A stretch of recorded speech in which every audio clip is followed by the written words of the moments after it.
Lihat betapa kaya pria itu.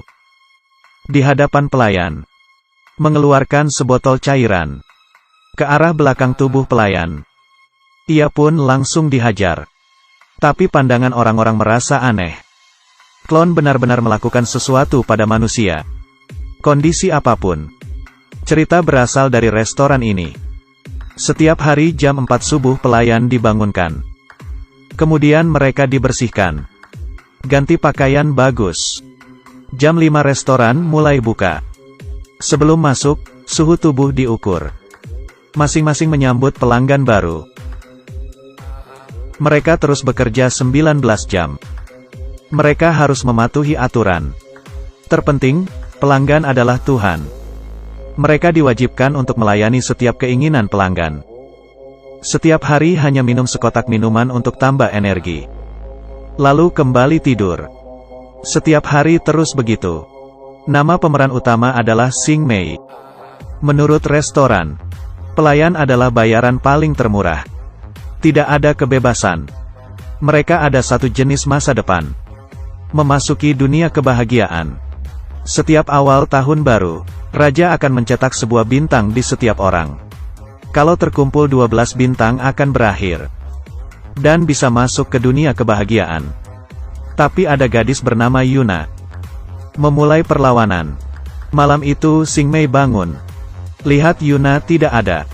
Ia mencarinya. Ia melihat sebuah gambaran. Yuna ada hubungan dengan Raja. Berarti Yuna terbangun. Ia muntah dan baring di tanah. Yuna menjelaskan.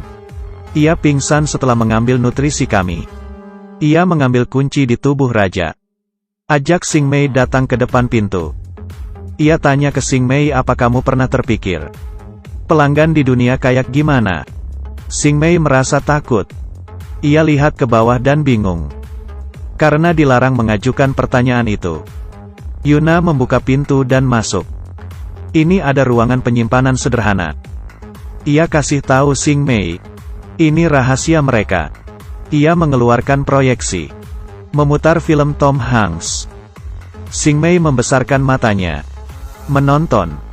Ini pertama kalinya ia melihat dunia luar. Bertemu dengan pelanggan jahat. Yuna memilih untuk melayan. Dia terekspos dan langsung melarikan diri. Raja mendengar suara dan bergegas. Sementara Yuna menunggu di lift. Raja menekan tombol di tangannya. Leher Yuna mengeluarkan darah dan jatuh. Gambaran ini membuat Xing Mei terkesan. Ia melihat kematian temannya. Kesedihan terlihat di wajahnya. Malam itu, Xing Mei terbangun lagi. Ia keluar dari kamar. Melihat Raja terjatuh di lantai. Dan ada seorang pria berpakaian hitam. Xing Mei takut. Balik arah untuk pergi, tapi pria itu menenangkannya. Jangan takut, aku datang menolongmu. Kamu telah dibangunkan temanmu Yuna. Memiliki kesadaran manusia. Kalau masih di sini terus, kita akan ketahuan. Pria berbaju hitam ini. Dari aliansi anti-klon. Namanya Zhang Haizu. Namanya seperti orang bumi. Setelah dibujuk, Xing Mei ikut pergi. Ia dibawa ke kamar rahasia. Kalung di lehernya dilepas. Ia ternyata tahu. Kalung itu adalah bom bisa dikendalikan jarak jauh. Sekarang ia merasa aman. Ia dibawa ke dalam satu ruangan. Menunjukkan teknologi canggih ke dia. Menjadi sebuah kamar modern. Muncul. Di luar ada pemandangan yang indah. Ia belajar banyak hal yang sebelumnya tidak tahu. Hari demi hari lewat. Ia mulai beradaptasi dan nyaman dengan kehidupannya. Ia bergabung dengan aliansi anti-klon. Suatu hari terdengar suara di luar. Pengak hukum aliansi menemukan keberadaan Xing Mei. Mereka mengejarnya. Klon ini bebas. Keadaan darurat. Haizu membawanya keluar jendela. Ini kesempatan mereka untuk kabur. Pintu kamar sudah didobrak. Pertempuran mau terjadi. Ia mengeluarkan tangga darurat penghubung ke seberang. Keduanya berjalan di tengah. Keduanya saling menembak. Karena banyak, ia sulit mengalahkannya. Musuh juga menggunakan pesawat. Haizu meletakkan Xing Mei. Ditembak terus sampai tidak bisa stabil. Ia pun terjatuh. Xing Mei juga ditangkap. Penegak hukum bilang ia melanggar aturan. Ia akan dieksekusi. Tanpa diketahui, Haizu menyamar jadi salah satu penegak hukum. Setelah pertempuran, ia membawa ketiga orang itu. Xing Mei terselamatkan. Keduanya sampai di daerah kumuh. Ini tempat lahirnya Liga Prancis. Di sini, ia melihat para jenderal organisasi penegak anti-klon. Jenderal berkata, mereka ingin buat klon dengan kesadaran bebas. Yuna telah gagal. Yang mereka harapkan satu-satunya hanya Xing Mei. Aliansi ini ingin menyatukan manusia. Mereka mencoba mengendalikan segalanya, menggunakan klon untuk keuntungan sendiri. Anti-klon berharap Xing Mei bisa berdiri. Untuk kejahatan mereka, Xing Mei berpikir, malam itu ia jadi orang bebas.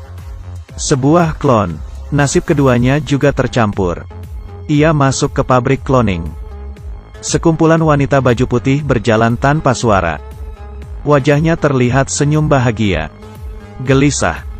Beberapa wanita wajahnya mirip. Mereka bergerak menuju apa yang disebut bahagia. Tapi nasib menunggu mereka seperti ini. Di dalam ruangan, salinan Xing Mei duduk tanpa bersuara. Ia dipasang helm. Dari matanya terlihat tidak ada kehidupan. Kemudian ia dikirim ke saluran, membawanya ke tempat lain. Klon yang menuju ke dunia bahagia, digantung di atas sepeti hewan. Haizu berkata kejahatan aliansi tidak bisa dimaafkan. Saat klon jalan ke arah kehidupan bahagia, merupakan tempat daur ulang.